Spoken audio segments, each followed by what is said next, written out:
This Week in Startups is brought to you by Campaign Monitor, email marketing platform used by more than 250,000 businesses worldwide. Try Campaign Monitor for free at campaignmonitor.com/twist. Listeners who sign up and become a customer receive a free t-shirt. LinkedIn. LinkedIn has marketing tools to help you target your customers with precision. For a free $100 LinkedIn ad credit to launch your first campaign, go to linkedin.com/thisweekinstartups. And Carta. Simplify how you manage equity. To get Carta's cap table software, plus a free 409A valuation, go to carta.com/twist. Next up is my good friend Mar. Mar and I are co-investors in an incubator company called Fitbod that's doing tremendously well. And she is the number one, number two, or number three speaker at every event she's spoken at. She is now become a fixture at our events, and you're going to learn a lot. Let's give a warm, launch-scale welcome to Mar from Pear Ventures.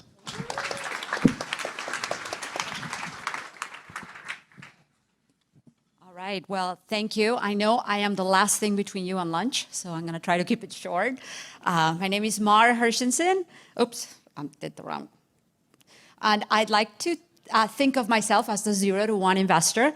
I'm a partner at Pear VC. We are a seed fund, and just to give you a sense, we're about 5 years old. We've been very lucky to work with amazing founders, and we've had 2 IPOs. We have several companies over $1 billion in valuation that are still private. And they all have one thing in common. We invested in them when they were 2 or 3 people in their apartment. Okay. So this is a picture of what the startup journey looks like. Maybe you've seen this before, and maybe you can identify yourself in one of those. And actually, the CP of Credit, Karma, Nikhil, put this together for us. And there's a part of the company at 0 where people are just stumbling and trying to figure out what to do. At some point, they figure out that they may have something people want to buy, and they start trying to figure out how to sell it. And if they do that, eventually they can grow it or get into hypergrowth, scale, et cetera. How does that translate? This is this little phase from 0 to when you're ready to scale is what people call product market fit. And how do you translate that into financial terms? 0 is kind of this idea stage, and is where people that invest in pre-seed should actually invest. 0.5, I would say, I have a product that I, the founder, can sell, okay? We call that seed. That's where you need to be if you want to raise a seed. And a 1 is, I have a valuable product that my team can predictably sell. So you don't need the founder to go with you, okay? And that's what people are looking when they do a Series A. Okay, so what I'm going to do for the rest of the talk, I'm going to talk about what it takes to go from 0 to 1. And the first thing you need to realize when you embark in this journey is that it's actually really hard to get financing when you're in the 0 to 1 stage, okay? You may have read that there's a lot of funds in seed, and in fact, it's like a great growth curve for our seed funds. I think in 2018, we're gonna break 700, which is crazy, but there's a lot of seed funds. There's also a lot of angels, and more since Jason published his book, there's just more angels. And there's also more companies incubated. This is the number of YC companies per year. It's just also growing all the time, right? So there's a lot of activity in seed, and maybe people in this room have raised seed, and they're ready to go and raise their Series A. Well, it's really hard. And the reason it's really hard, it's because the same players than 10 years ago are still doing seed. So you look at Excel, and this is the number of seeds that they do per year. It's like the Excel constant. So there's like 18 companies that they do every year. It doesn't matter how many people are graduating from an incubator or how many seed funds. If you want to get funded by Excel, it's harder than it was 10 years ago, okay? And just to give you a sense of numbers, because I'm an engineer, if you look, how many people, this is 2012 numbers, okay? How many companies got started in a given year? We are an entrepreneurial country. A lot of people start companies. About, out of those, about 4,600 end up raising a seed round. So that's a big drop. It's very hard for somebody random starting a company to raise seed. And how many of those get to Series A? It's 0.18%, right? And to put it in perspective, This is if you were a hockey high school player, you would have a bigger chance to make it to the NHL. So that's, your sense. Okay, but that's not your goal. Your goal is not to raise Series A. Your goal is to actually be a big company, right? Well, a unicorn is actually much harder. If you do the math, it actually is 22 unicorns per year in 2012. So your chances of actually being a unicorn, this is in percents, is 0.003%. And again, to put it in perspective, it's 10x harder than for a high school basketball player, all basketball players in high school, to make it to the NBA. So that's how hard it is to actually do a unicorn, right? And despite all of this, I know all of you guys want to go and do this company and want to go big, right? Because when it happens, it's a big deal, right? At Dropbox, you invested $100K in their seed round, you made $170 million, right? Imagine if you are the founder. And it's true, every year, there is another constant of the Silicon Valley, I guess.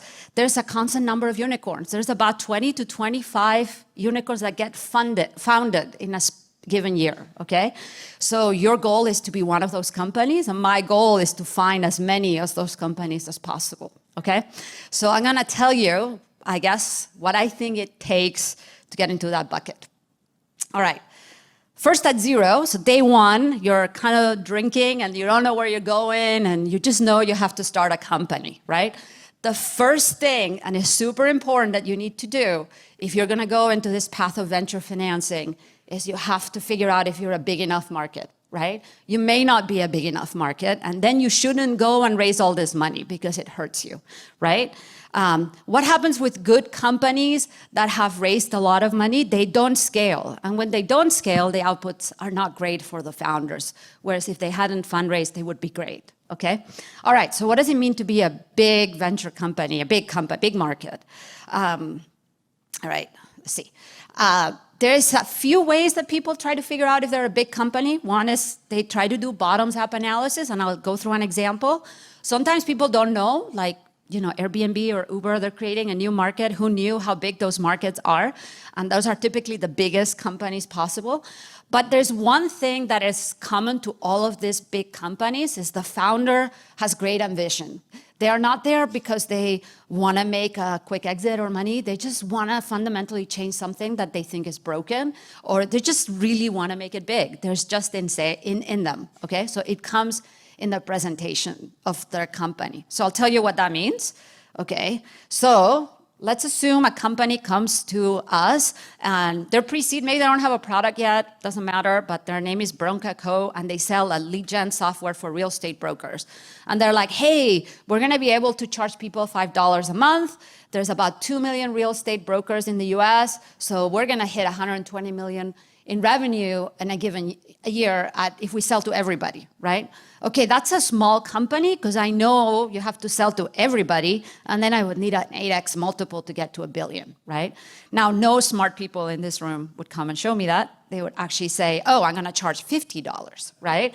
And then the numbers get bigger, and then I'm like, oh, great. But me on the other side, I have to believe that you're actually going to be able to charge $50, and then I'll have questions and so on. But at least I know it's big, right? So you have to, before you go to 0.1, you have to be like, am I smoking something, or do I really believe I can charge $50, right? Okay, because people can fake anything. Anyways, okay, so now let's assume you're one of the CEOs of those unicorns. That person would come and raise money in a different way. They would be like, listen, real estate is broken, and I'm going to build a marketplace where most transactions happen. And maybe I'm going to build a SaaS-enabled marketplace, and I'm going to sell some software. But fundamentally, I'm going to take a percentage of all the transactions in real estate. And that just sounds bigger, right? And if you're on my side, you're like, I want to back this guy. He's going to change real estate. He's not just selling a tool to somebody, right? So this is very subtle, but it's critical because it determines what type of company you can become. All right, so that's point one. I'm gonna give you point two before I get into metrics. Point two is that you may have had a company 10 years ago or 15 years ago or even 5 years ago. Today is just much harder to raise Series A than it was before. And let me tell you why. Part of it is the terminology has changed. Historically, Series A was like you didn't have to have anything. Then you had to basically be halfway through product market fit. But today, if you want to raise Series A, you basically have to walk in and prove that you know how to scale your business, okay?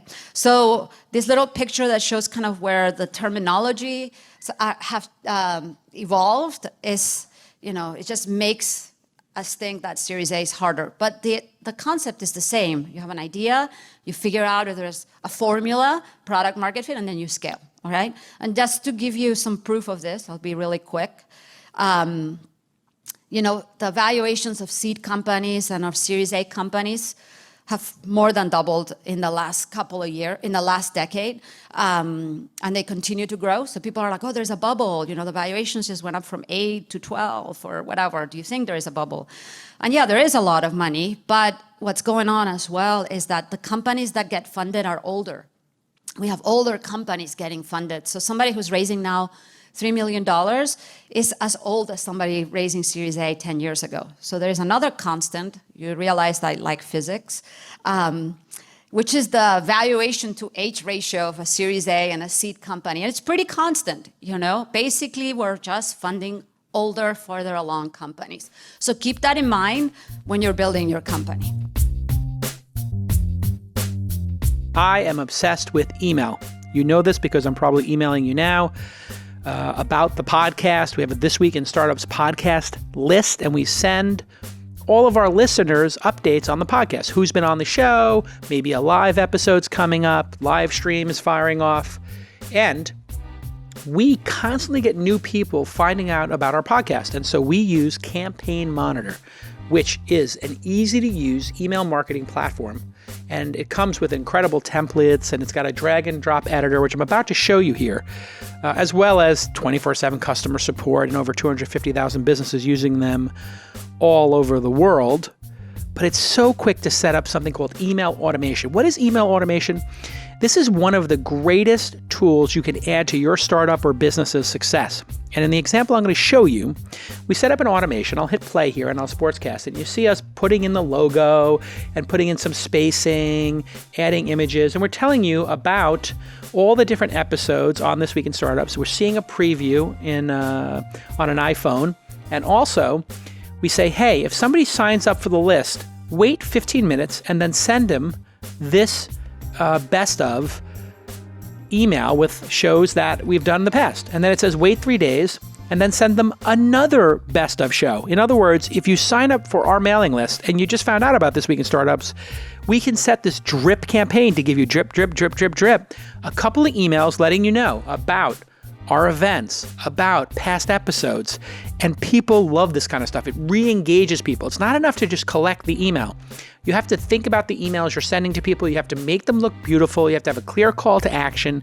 And here is your clear call to action right now. I want you to try Campaign Monitor for free at campaignmonitor.com/twist.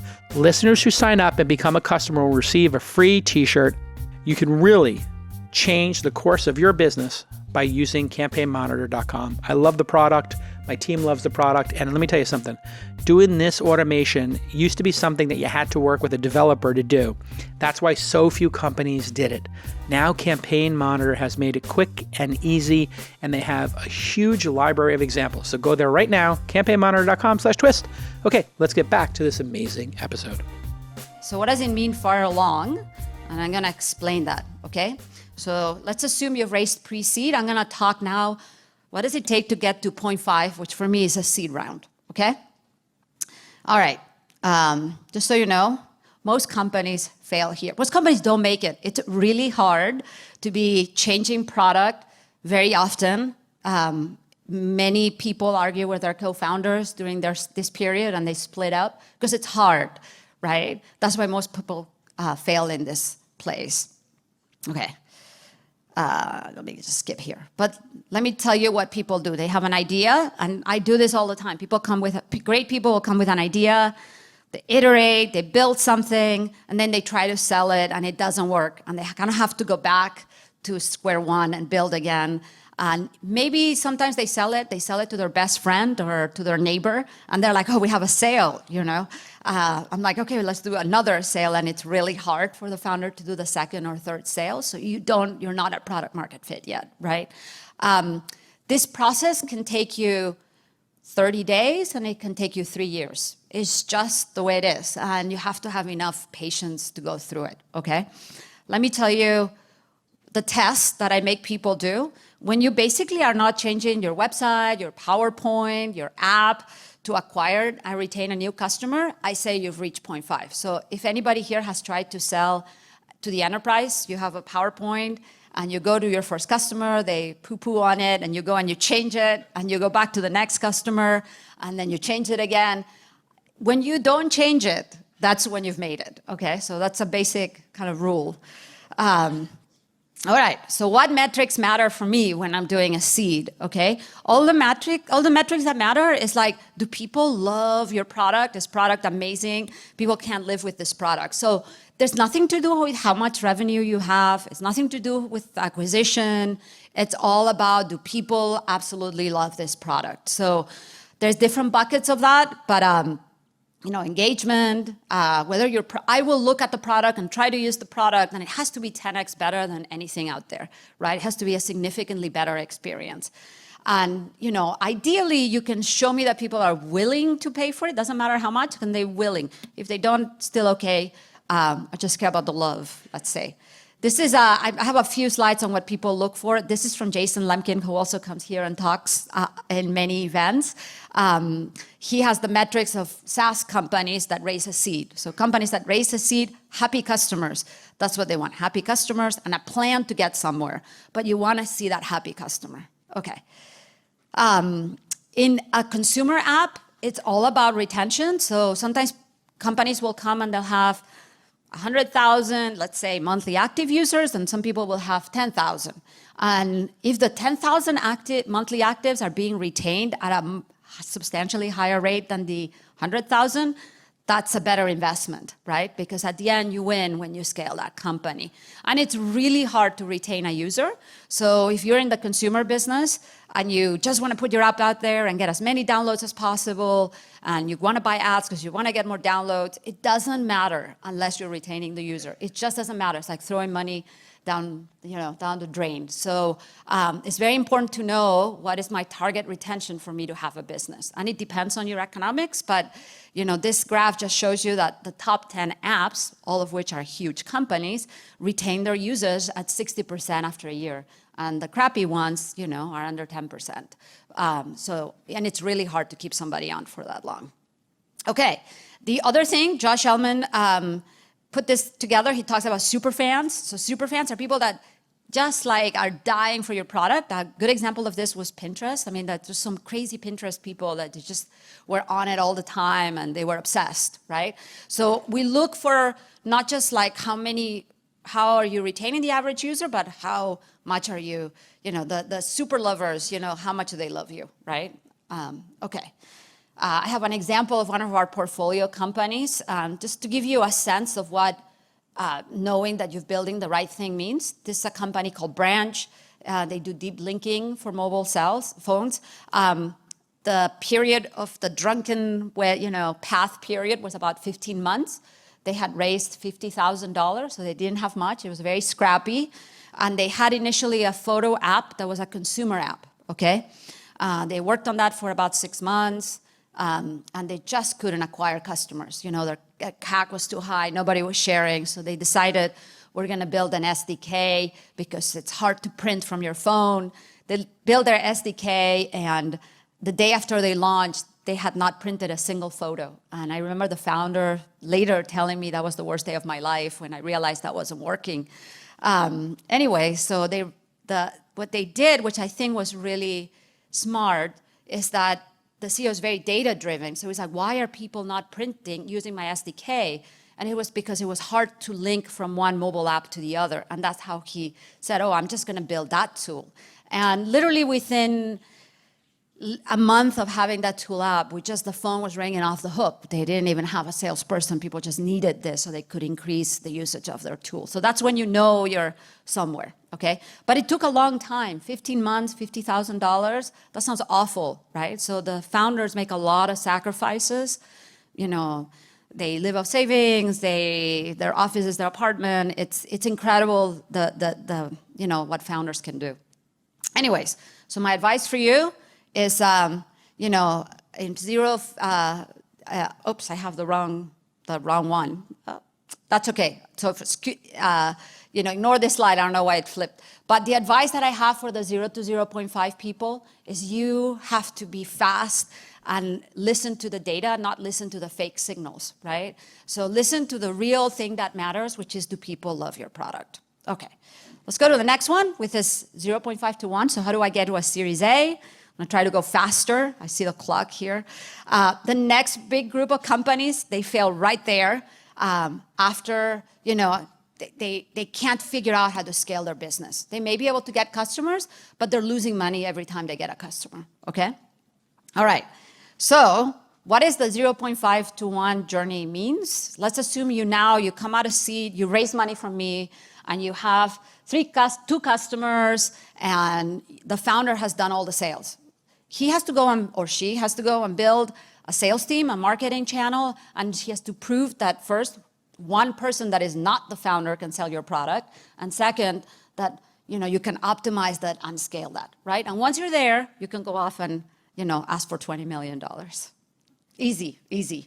Okay, so this is the test for reaching one. The test is, if I hire one salesperson, I will close 400K in ARR in the next 6 months. That's just an estimate. It could be some other rule. But you know with certainty what it takes if you had money to hire a sales guy and pay for their salary what they're not paying for themselves. What would it take how much money would they bring in? Same for a consumer company. You're like, hey, if I spend this much in ads, I'm going to get this many new users, right? Or maybe they're just growing virally, whatever. But okay? All right. So number one, growth is not enough. You can be growing really, really, really fast and be a really crappy Series A company because, again, if you have no retention, it dies. So some people a few years ago would buy ads right before raising Series A. It was like fake ads. So then, things would grow really fast for like 2 months. But smart investors know that that's not real growth, right? Okay. Second thing, this is the most... I think myth in the Valley is like you need $1 million in ARR to raise Series A. It's not true. It is absolutely not true, I promise. And this is the graph of post-money valuation of Series A SaaS companies by Redpoint, not me, and their MRR at the time. So you can see if you actually try to trace a line, it's flat because there's no correlation, right? So if there's no correlation with MRR, what matters, right? Because then you're sitting here saying, I'm working really hard to that target. Okay, so let me tell you what matters is we want to know, or the Series A people want to know with certainty that you are going to be a big company. So they're looking for predictors of success. It's kind of like the second derivative, right, of your growth. That's what they're trying to figure out. So if you are at 500K in MRR or 200K in MRR, but I can see that in an account, you've gone from one person using you to 20 people using you, and that the people using you at that company, they're using you every day, and they can't live without you. You're probably a great company. And think of Slack. They didn't have to have $1 million in ARR for people to know that they love that product. It was going to stick around, right? It was so powerful. So that's what matters. A Series A person is going to look at your scale metrics, which is the two bottom squares, which are like, hey, what's your LTV to CAC? So they want to make sure not that just people love your product, but they love you so much that they will pay you enough money to make it profitable to grow, right? And a third thing people will look, and I put it there, is your cash burn and so on, because they want to figure out how much money the company will need to scale. And that's not a deterrent for some firms, but for some Series A firms that are smaller, it might be an issue. Hey, everybody, I want to show you how we market this very podcast on LinkedIn. Here we go. This is a beautiful video that my CMO Presh made, and he's on LinkedIn making a campaign, and he's targeting people who work at Google, Instagram, Twitter, Snapchat, Facebook, and he's saying, let's get people who have a certain age, maybe above 25 years old, and then he's going to look and say, hey, what's their job experience like? How many years? Okay, we'll say, you know what? We want people who've been in the job for 5 years. You could have picked over 10, and here he goes. He's going to upload a video ad. Now, why is this important? It's important because I want to get more people watching this show who work at the companies that matter. And he's going to upload a video of one of the talks we had at Launch Scale from our podcast, and he's going to tell people the call to action is to go to our iTunes account and subscribe to our podcast, because people who subscribe at iTunes maybe stick around a little bit longer, okay? And the call to action is subscribe. He uploads a video, and it's this easy to make a video that targets the right people. Now, if you were buying ads anywhere else, you wouldn't be able to target by their job title, their skills, their experience, because other people don't have that information. Who has that information? LinkedIn. And here is your call to action. If you want to do what I just did, you're going to go to linkedin.com/thisweekinstartups. If you take the time to type that in, you're going to get $100, a C-note, a beanie from my friends at LinkedIn.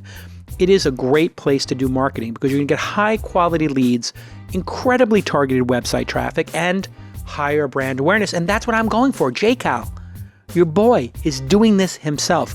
We are spending money on LinkedIn to get the right people to watch this very podcast, and we've doubled the viewership in the last 6 months for this podcast. You're crazy if you don't take this $100 right now, and I don't think it's going to last. So get to it. This Week in Startups. LinkedIn.com/thisweekinstartups. Okay, let's get back to this amazing program. This is back to Jason's a picture about a SaaS metrics, and the right-hand side now says a comparison, what it takes to be what does it take to raise a Series A if you're a SaaS company. And by the way, see, I'm just gonna do this. You can contrast one to the other, but in the first bucket it says, hey, if your revenue is around 250K, you're in a hot market, you can reach it, and you still need negative churn, which is the same as retention, et cetera, and a plan to grow, right? If you have more revenue, you can be in a boring market. But it's the same thing I'm saying. Anyways, okay. I'm gonna go really quick on this. Social Capital has a great blog on what metrics to follow to raise Series A. I just want to show this to give you a sense. The green is the revenue that you add, and the red is the revenue that you lose every month. So a company, you want to have that ratio be pretty high. You want to not lose customers, which is, again, the same as retention, et cetera. And when you're a seed CEO, you want to have these metrics in your head, right? It's not enough just to grow. You have to grow the right way, all right? Okay, just gonna skip this because I'm running out of time. Cohort analysis. All Series A investors are gonna ask you for cohort analysis. So if you are running your company without cohort analysis data, you should spend some engineering cycles building that. It's hard, but it allows you to understand your business. This graph will tell you like, hey, how many subscribers are you keeping from the ones you started in January. Somebody can look at this and be like, oh, they're getting better at retention, or oh, this is not a good business. You want to know that before you go out and try to ask for money. Okay, this is another of our companies. Just to give you an example, they're called Aspire IQ. They're a SaaS company. They sell to marketing people, SaaS software for doing social media. When we invested in them, it was a lot based on team and the fact, believing the market, and then they had already some sales, but there was no way the company was going to grow because we weren't charging enough money. We weren't, we had terrible customer success people, so we were losing in a lot of the upsells, et cetera. So we spent about 2 years really trying to figure out the formula that would allow us to really become a big company. And now they're growing very, very fast. But just to give you a sense of what's different from a 0 to 0.5 and a 0.5 to 1. Okay, and this I flipped them before, so I'll skip. But I'll be very, very simple. If today you have raised your seed round, or if you're in the middle of it, the most important thing I would do is actually make a plan and measure your progress. And I think it's hard in many of our companies because there's no board.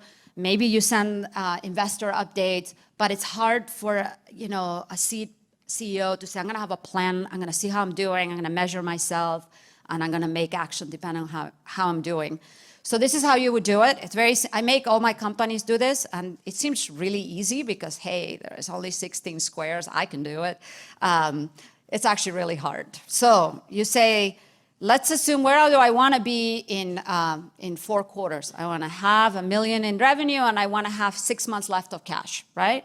So you kind of walk backwards, and you try to figure out what you need to achieve that, right? So you're like, oh, I better hit 100K ARR in Q2, and that's even aggressive. And I'm going to need a sales guy if I want to get all the way there, and maybe I'll need my new product. And if I need my new product, if I need all those leads, I'm going to need to have a demand gen person. And if I need the product, I'm going to need engineers. And then you do the math and count how many people you have, what's the cash left at the end. And maybe sometimes you do this and you realize, shit, I need more money. And typically that's what happens because you haven't accounted for everything, right? So you do this plan and you measure where you are. If you're in Q2, at the end of Q2, you only have 10 leads, it's very unlikely you'll get to $1 million in ARR. So the right thing to do is to replan, right? And it's very hard to run companies on hope that it will work, but many people run on hope. It doesn't work, Okay, so measure, and what gets measured gets done. It's one of my favorite quotes. It's very important to show your metrics to everybody. To all your employees, I make my companies put these things in displays or in TVs because you want everybody in your team to know where you are, okay? And it encourages people to do better. And you also should send updates to your investors. The updates should be the most numbers possible, not the most adjectives possible, right? So when people say sales are great, it's not the same as somebody saying, let me tell you about my funnel and this is when I'm broken, et cetera. Okay, parting thoughts. I'm almost done, sorry about the exit. It's not easy. The most important is to figure out your market early on. Sometimes people realize 3 years into their process that their market was small, so don't make that mistake. Pre-seed, focus on product. Seed stage, focus on making it scalable. Okay, thank you.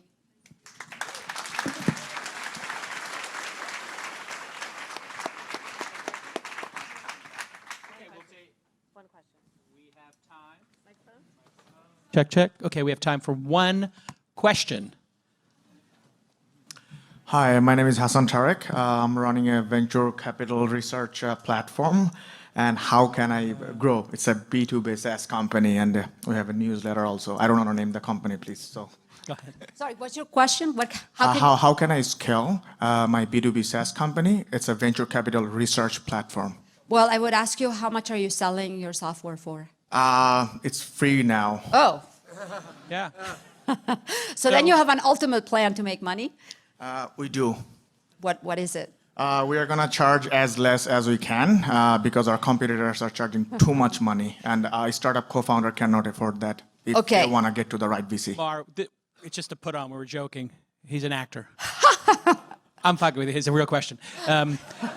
He's the founder. I'm going to ask you. I'm going to tell you, He's the founder running on hope. I am going to tell you something. Companies, sadly enough, they're about making money. So you need to know, how are you going to make money? Because at the end, you'll go to Wall Street, and somebody's going to look at your numbers. If you don't make money, you're not a real company. So you can't be afraid to ask for money. And if you're not asking for money because you know that if you get a lot of people involved, eventually you'll be able to sell them ads, say Facebook, that's okay. But you have to have a plan on how you will make money. I just want to scale first, that's all. How you scale? Well, luckily in this century, we have digital media.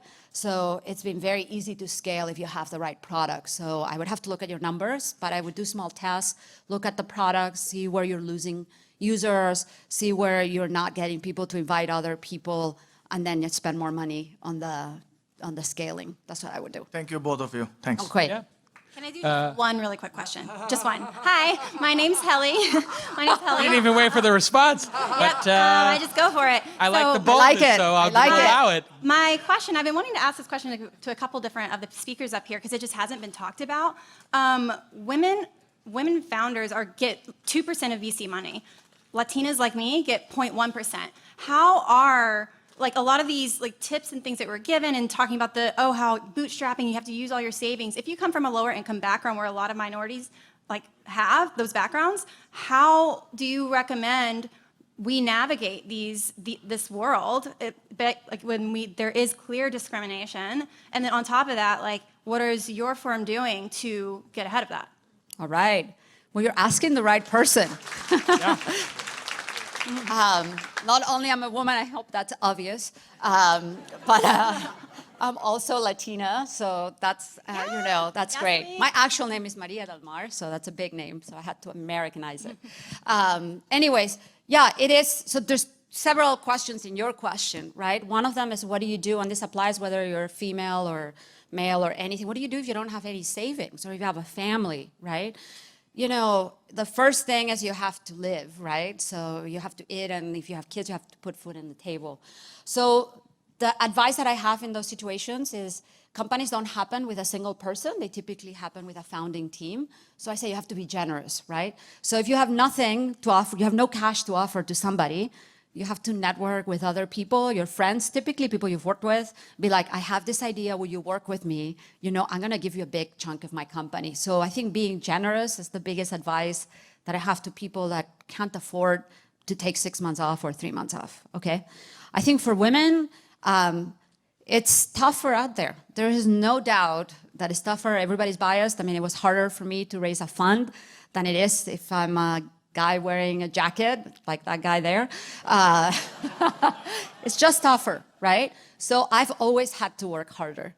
But I kind of know that I've always had to work harder. And I'm okay with it. I think when I go to a meeting, I feel like I'm the best prepared person. I feel good that way. So the same, I think when I have women pitching me, typically they're just really amazing. They're awesome. I don't have as many as I would like. And then what do? Actually, I'll pitch this to everybody. There's a GP I'm putting together. In January, we have a summit with 50 LPs and GPs, only females, to promote more money, more LP money going into GPs that are females, because that will improve our, hopefully our industry. I do a lot of volunteering with women. So I have a lot of dinners, 10 people, so you can email me about that, with women, just hey, talk about what's going on. It's not about what metric will you reach, it's what's your problem and how can we help each other? So anyways, yeah. Thank you so much. Keep working. Yeah, and I can white mansplain this to everybody as well. I just thought I would jump in here. I think you answered it perfectly. One of the great things I think that's occurring is the change is happening, and it feels like the velocity of change is increasing. You would agree? I think so. Yeah, it's much better than it was 20 years ago, if you can believe it. Yeah, and I just think even the last 2 years the velocity has increased. I can tell you from our side at launch, Emmy Award-winning producer Jackie and Ashley have worked really hard to increase representation at all of our events. It's one of the reasons why we stopped charging for tickets for founders and vetted them. Because one of the things I see is a lot of times people who are not part of Silicon Valley have a perception of it. Some of it's real, some of it's not correct. And by just letting people in the room where it happens and meeting the people who are actually doing it, when you close that gap, all of a sudden I see a lot of magic happen. I see a lot of people start to understand it, understand how to hack it. Is it fair? Absolutely not. Is life fair? Absolutely not. The one thing I've seen is when people get into it, they start to figure out how to hack it. And they start to figure out how to navigate through it, right? And I think you've experienced, I mean, you see this happening over and over again. The piece of advice I give to people is, if you want to start a company and you don't have the means, which I didn't in the beginning, I think joining companies and having a definitive skill that's very much in demand, which you can grab those skills online now in a lot of places and just teach yourself nights and weekends. I know it's not easy, it's going to be hard. But the people who do that and then join teams, you get to watch failure up close, and you get to watch success up close. And that just starts to fill in the gap. And if there are all these high-paying niche jobs, whether it's sales or even being an SDR, like SDRs get paid pretty well these days. And if you're an The good ones. the good ones get paid well. And what is the qualification for an SDR? Hustle. Hustle. Like, so that's the problem, is a lot of people who are not in the industry don't understand those little places where you can kind of squeak in and get in the building. SDRs and sales executives, being a designer, developer, product manager. Like, what is the qualification for a PM exactly? Being organized? Deep thoughts. Deep thoughts, organized, knowing how to use Balsamic or some wireframe tool. Like, I meet all these people, like, how did you learn to be, what was your major in college as a product manager? It's like, well, I was a philosophy major and I'm a product manager at Google now. It's like, oh, okay. Like, there are a couple little, you know any other secrets like that of like ways to kind of get in without any qualifications, but using hustle? You know, I think a lot of it is your own character and strength building, you know, believing that you can do it. You know, some people, you know, are waiting for things to happen rather than actually going to get it done, right? And I think to your point, things are much cheaper today. If you want to start an e-commerce company, you just don't need a lot of money. You know, it's what, $10 a month to run Shopify, and you can outsource a lot of it, and a lot of it is free. It's just how many people today here in the audience want to start an e-commerce company and would want to do it in a weekend?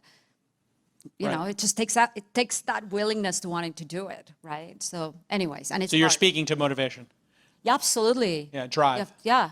I'm not going to say anything about that, but I'm glad. But you look did. at Jason; he's amazing. No, you. know, 1,000 You're interviews. amazing. You're amazing. Let's give it up for Mara one more time. Okay, that was awesome. Give me a fist bump. Listen, you're listening to This Week in Startups. You understand the name of the game: equity. Equity, equity. You want to get on that cap table, whether you're an employee or a founder or an investor. And the number one way people in Silicon Valley are managing complex cap tables is Carta, C-A-R-T-A. You have all these cap tables that are broken. They're kept on, spreadsheets somewhere on somebody's hard drive. Mistakes get made. There's inaccuracies. And let me tell you something. When these companies get big, if something's wrong, these mistakes can be costly. That's why a lot of VC firms, a lot of angel investors like myself, seed funds, and Slack, Coinbase, Flexport, August Capital, they manage hundreds of billions of dollars in equity on Carta, CARTA.com/twist is our special URL. And if you go to that special URL, you will be able to get Carta's cap table software and a free, here we go, 409A valuation. That usually costs thousands of dollars and is painful and arduous, but no, with Carta, it's simple and it's easy peasy. It saves us hours per company, and it makes our year-end audit as a fund and a seed fund so much smoother. It forces founders to organize important information. That's one of the key benefits there. If you're a founder, this is going to give you the discipline. It's going to give you the rails. It's going to give you the structure to do it right, and you will look professional. There is a huge risk with these paper stock certificates of destroying the planet and losing them. So it's great for investors and founders, and it's really, really makes life super simple. When founders have their lawyers lose stuff or make mistakes, it is arduous and painful, and Carta makes it simple and delightful. Get that free 409A valuation right now and learn how simple it is at carta.com/twist, CARTA.com/twist. Okay, let's get back to this amazing episode. Next up is James from NFX. NFX is a new fund/incubator accelerator making web tools. I don't know exactly how you describe yourself. I'm going to let you do that. But you're going to talk a bit about scaling, aren't you? And your network. Clickers are right there, I think, somewhere. Yeah. Oh, no, I have it. I'm sorry, right here. Here's a clicker for you. Okay. Thank you for coming. You bet, Jason. Okay, let's give a big round of applause for James from NFX. Hey, everybody. So, all right. Well, you got it. All right, see ya. So, I'm going to talk to you today about network effects. This is a term you've all heard. And I'll introduce myself after I tell you why you should be listening and what you're going to get out of the talk. What we've seen over the last 20 years is that 70% of the value of technology companies has been created with companies with network effects. Okay, and so if you're all here to build scaled up, impactful companies, then you're going to want to have a defensible company. And to have a defensible company, there's a few ways of doing that. But in the digital world, what is really left to us, the best way of doing it turns out to be network effects. By network effects, what do I mean? Simply put, it means every new user makes it better for the other users. All right? That's the basic, simplest concept about what network effects are. Now, which companies have network effects? It's pretty much the ones that you know about, that you believe in, the ones that you respect, the ones that are having impact. These companies over the last 25 years have network effects at their core. It's not just for B2C, however, it's also for B2B. So if you're in the B2B space, take heart, listen up. This applies to you as well. All right, so who am I? Why do I know about this stuff? I'm a 4-time venture-backed CEO and founder of 4 companies that did well. I've helped over 10 companies get to over 10 million users each in the viral growth, which is different from network effects. And I'm now the managing partner of a group called NFX, which is a $150 million venture fund. We invest $1 to $3 million in companies, and we help these companies scale up. And obviously, I'm the investor in over 10 unicorns and that sort of thing. So I know scaling. I've done it myself. I've done it in your shoes. I've only been an investor now for a year. Excuse me. So since 1994, we wanted to investigate what is going on with these network effects. If you look back to when we all got connected, when the internet started connecting us to make it possible to build network effects, that's about 1994. If you look back, find about 336 companies which got to be worth over $1 billion. As Nirav said, is the value important? No, but the impact is important. Okay? We want to create something of value here. All right, we've had about 336 of these companies. We went and did the analysis and looked at their values, looked at what types of network effects they had, and counted them all up. And what we found was that 70% of all the market cap in tech is coming from companies with network effects at their core. And this does not include Microsoft, because they started before 94. This does not include Amazon, because we consider their defensibility to be primarily scale effects, not network effects. And it only takes Apple and Google half their valuation. It was sort of an approximation. And still you get to 70. If you wanted to tweak the numbers, you could get close to 75% of all the value in the last 25 years been created by network effects. So that's why you need to understand what this stuff is. Okay? Let me be clear. I am not talking about viral effects. Viral effects are about getting new users. Network effects about keeping those users. Again, we're not talking about incentivized viral effects. That's a whole different topic. It's a whole different playbook. All right? This is about defensibility. It's about retention. That is what creates value. So if you have a competitive advantage in your business, the value of your business, the impact of your business grows over time, but relatively linearly. If you suddenly realize that you have durable competitive advantages, that's when the value of your company explodes. Okay? Now, there are 4 defensibilities in the digital age. In the old times, if you read the Harvard Business School case studies, you could have the port in the right place. You could own the iron mine. You could have a patent. These things matter to creating value. But in the digital age, the pool of things that actually give us defensibility has shrunk quite dramatically. And we're left with probably about 4 of them. One is scale, think Amazon. One is embedding, think Oracle or Workday. Okay, they embed their software into another business. That business can't rip them out, and therefore they can just charge another 15% next year and no one's going to take them out. You can just embed yourself in someone else's business. And then brand. You have people just go to Google. If someone says, hey, Google something, it's kind of hard for you to go and use Bing. All right, so branding still matters. But the number one defensibility is these network effects. And the reason that they're really good is because they're available to you as a startup, they're native to the digital world that we live in, and they're a really good foundation for all the other 3 defensibilities. And we'll walk through how that works. It's called reinforcement. Now, when we look at business plans, not really at NFX because we get mostly network effect business plans. That's why we're called NFX for network effects. But only about 20% of startups have network effects at their core. Yet 70% of the value is being created. So there's an imbalance here. So this is why you should be paying attention. Are they durable? You better believe they are. You know these companies. You know their products are pretty crap. Yet still they persist.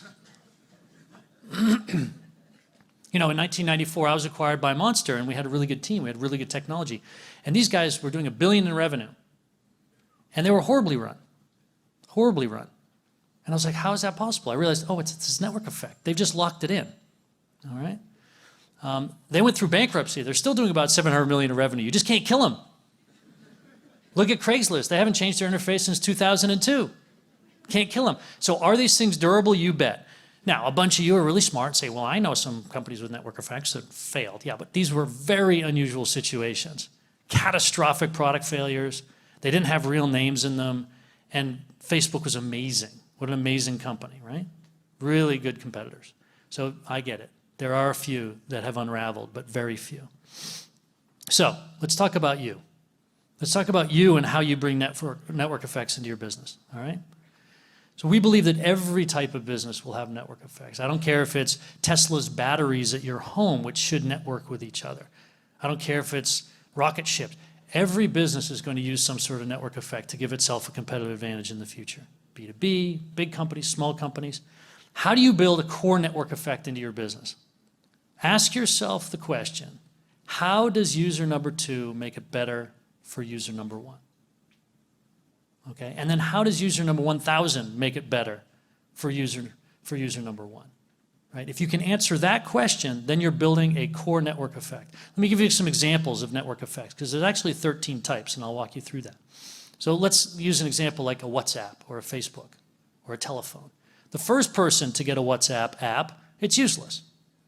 The second person who gets it, now those two can talk to each other. It has some utility, but not a lot. Now, when the third person jumps on, you've added one person, but you've added 2 links. One person, 2 links, and this is where it starts to go geometric, right? You add a whole network of people, and this is what we call a direct network effect. Telephones, Facebook, right? LinkedIn, WhatsApp. These are the types of business on the direct network effect. Now, you might have heard of Metcalfe's law, and it's very complicated, and all that. How does it grow, and how does the value grow up? This law sort of governs the value that's created in these direct network effects. In fact, later on, 20 years later nearly, Reed comes along and says, no, it's actually more powerful than that, because within the network, within the direct network, there's actually sub-networks, okay? And that actually multiplies the value of these things dramatically. And it turns out that Reed's law is actually pretty close to estimating the value of these networks. Another common type of network effect you'll be familiar with is Lyft, where a bunch of drivers might get the app, but that's kind of useless. In fact, they're competing with each other. The more drivers there are, the worse it is for you as a driver, in a way, because you can't get the revenue. Okay? But all those drivers being there means that a bunch of riders are going to come along and get the app themselves. So they're going to attract the riders, and the riders will then end up paying. And the more riders, the more drivers, more drivers, more riders. Two-sided marketplace network effect. Okay? Very common. eBay, Lyft, Uber. And there's a third type, which is a hybrid of the two, something we call a market network. Okay, and basically think of this. Think of a company like Honeybook, where an event planner comes on, she grabs the SaaS tool and uses that SaaS tool to have a relationship with a bride who pays her money. Both of them are happy. If no one joins the network, they're both happy with the SaaS platform. Okay, but then the event planner wants to bring in a photographer and get the photographer paid. And then the photographer and the event planner want to bring on the caterer and the DJ and the florist and the event. And suddenly you have a market network that already exists offline, which is now being brought into the digital world, and the money is moving through these systems. And we're seeing a proliferation of these businesses in consulting and in travel and in construction, okay? Across all the verticals, you're going to see market networks developing. All right, there are 13 different network effects that we've identified. There might be 14 or 15, and we keep looking for new ones all the time. And every time we find a new network effect, we try to look at the playbook. What is the playbook about how it's designed, how it works, how long does it work, how much money and time do you put into building it for each company? And, you know, if you don't have a network effect at your core of your business, I would suggest that you stop what you're doing. I would suggest you rethink your product. Think, how do I make it a multiplayer game? Not a single player game, but a multiplayer game. All right? Can you put that network effect at the core of your business like the other? Think, I need to make it a network. Make it a network. All right? That's going to give you access to these network effects. Now, if you can't put a network effect at the core of your product, or even if you can, you also want to be just thinking about network effect as product design. Every product feature you could think about as adding a network effect. Keep asking yourself, how can my users add value to other users? Examples, you could have ratings, like Lyft or on Yelp or on LinkedIn.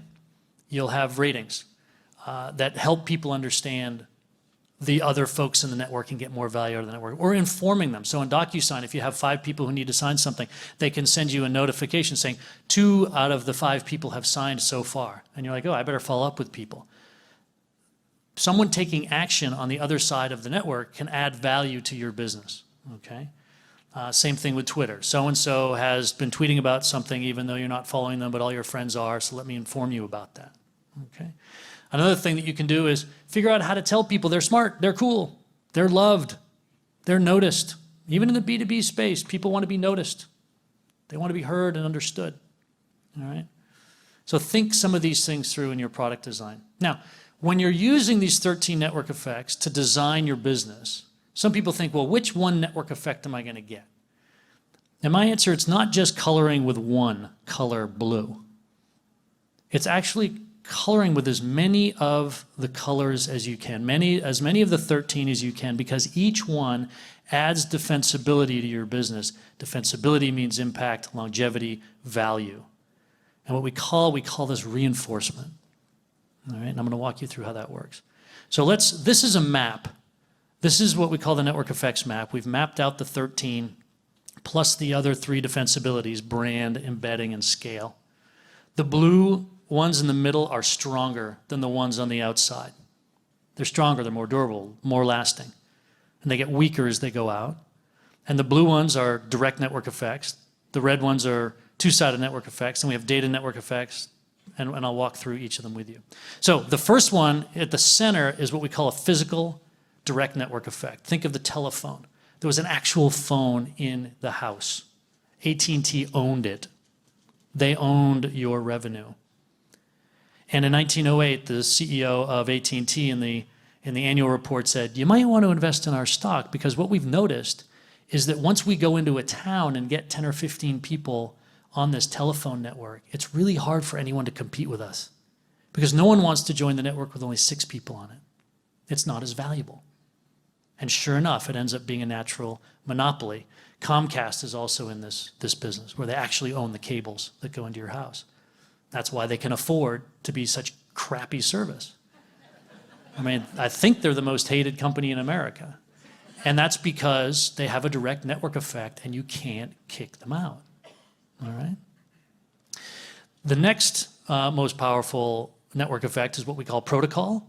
Think of faxes. People are still using faxes. A lot of people are still using fax. Ethernet, this was a protocol. Bitcoin is a protocol. All right? Declared and out there. The next one is what we call personal utility. So think of WhatsApp or Messenger, right? So I might have a direct network effect with all my friends on Messenger, but the fact is my wife is on Messenger, and if she texts me to pick the kids up after school and I don't get that message, I'm screwed, because there's real utility to being on Messenger or on WhatsApp, right? So I can't stop using that thing, all right? So it's very durable, all right? Facebook is what we call a personal direct network effect, where it's my name, it's my personal identity.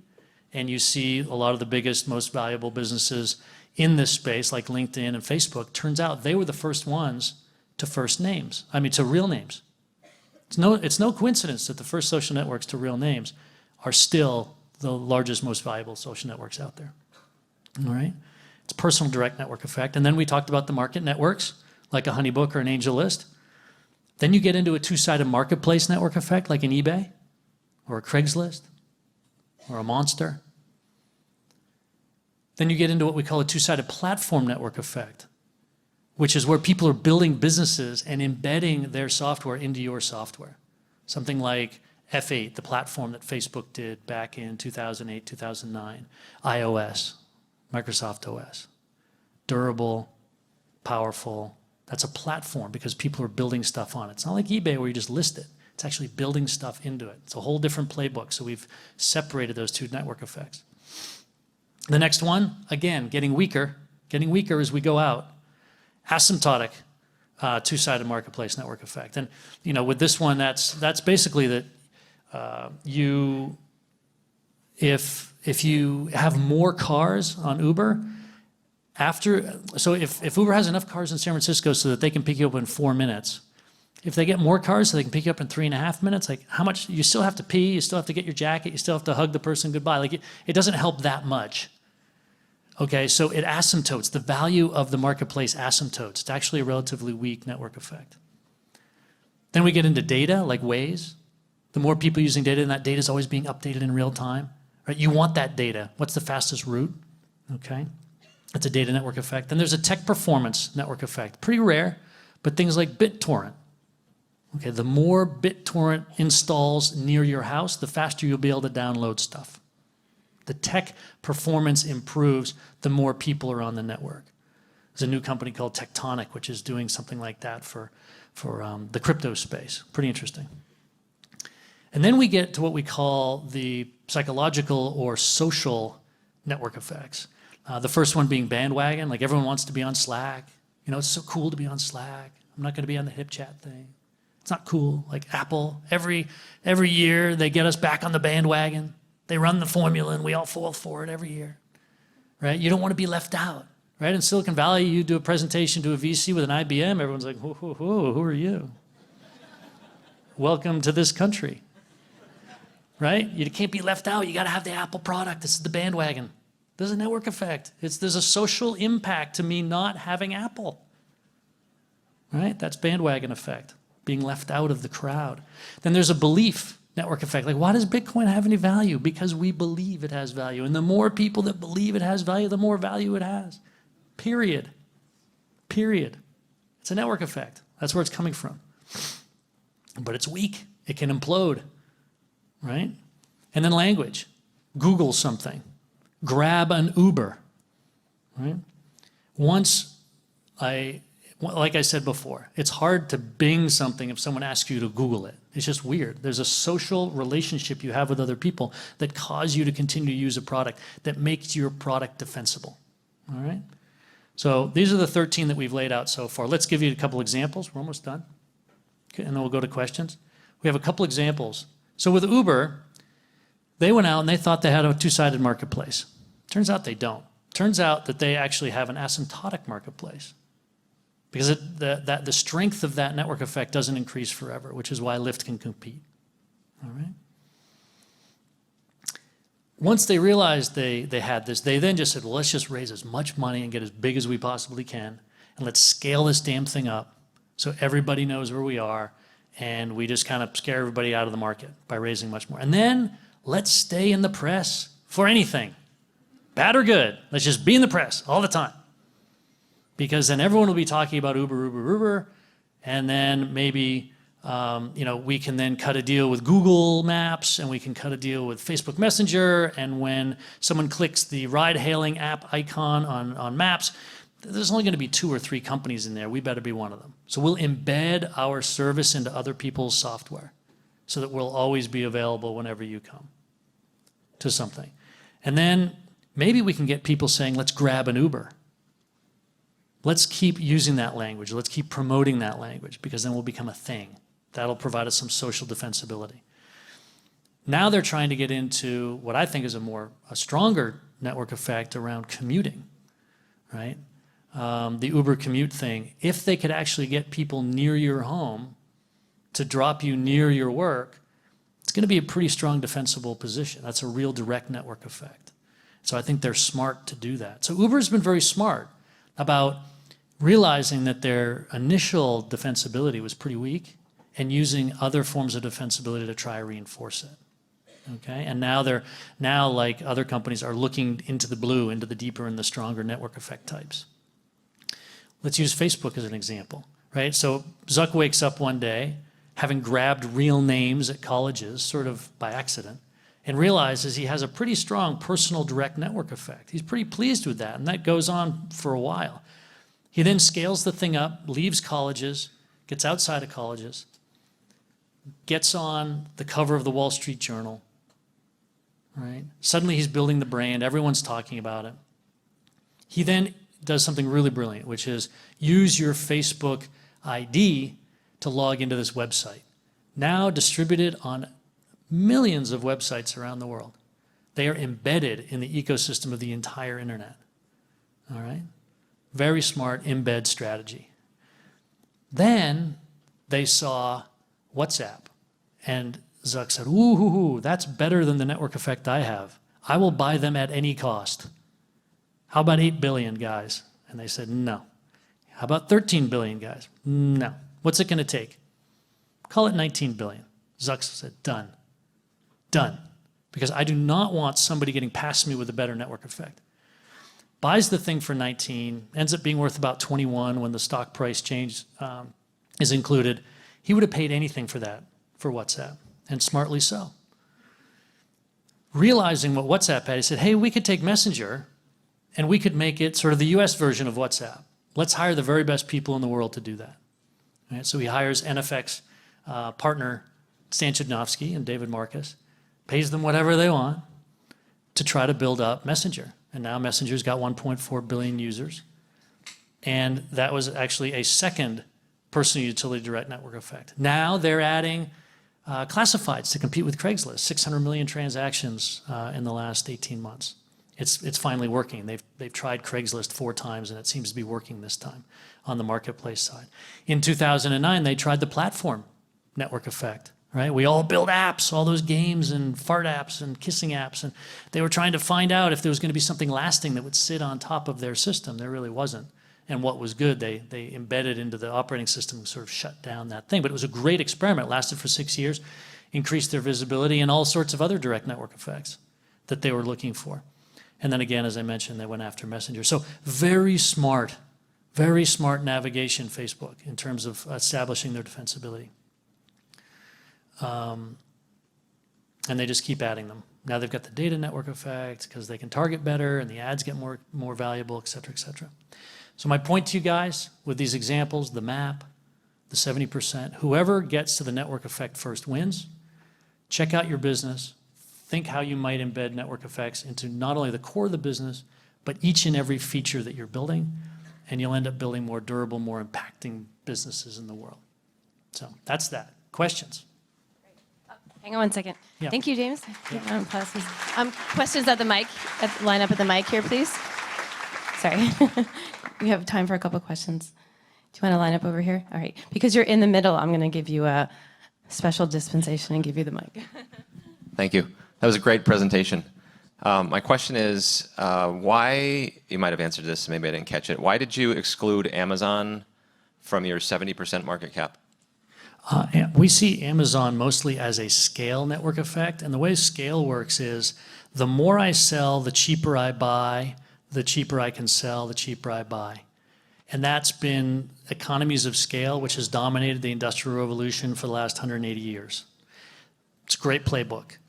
Hard to do in the digital world. Amazon has pushed it to the extreme, and therefore, whenever you search around the web for the cheapest product, it's often Amazon. And that's why you go back to Amazon.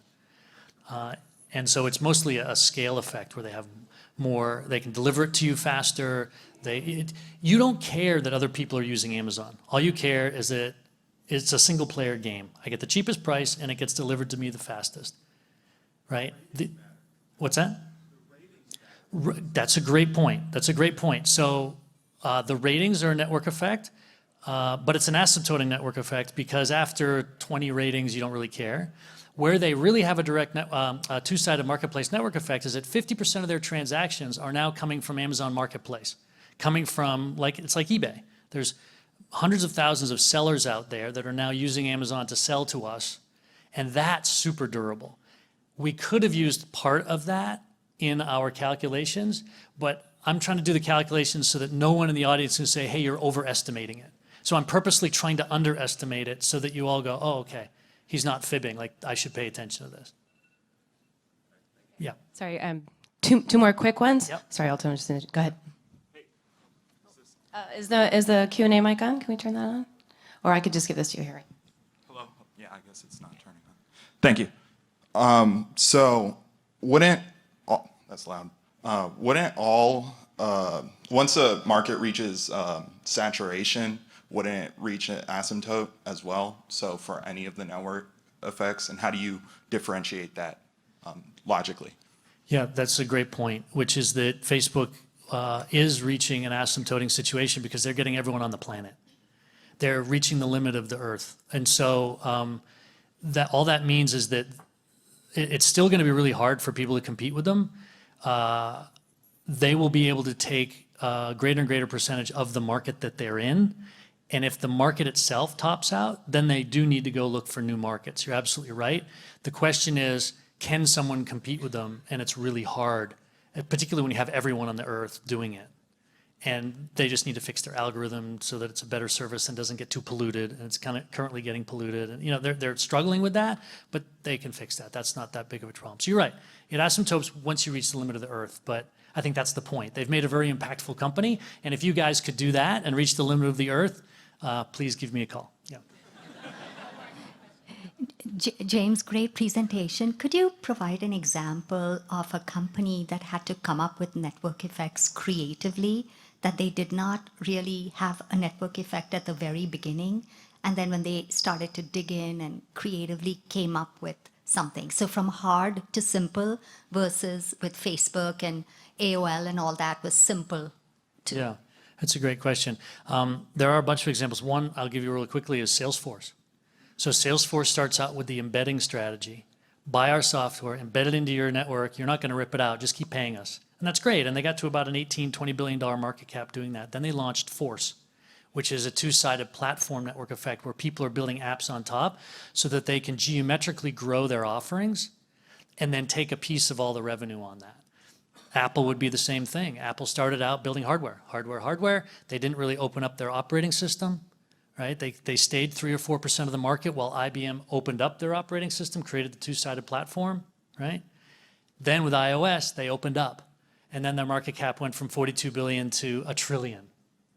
So, yeah, it's often the case that companies will start with a different form and Amazon's doing the same thing with the ratings and now with Marketplace.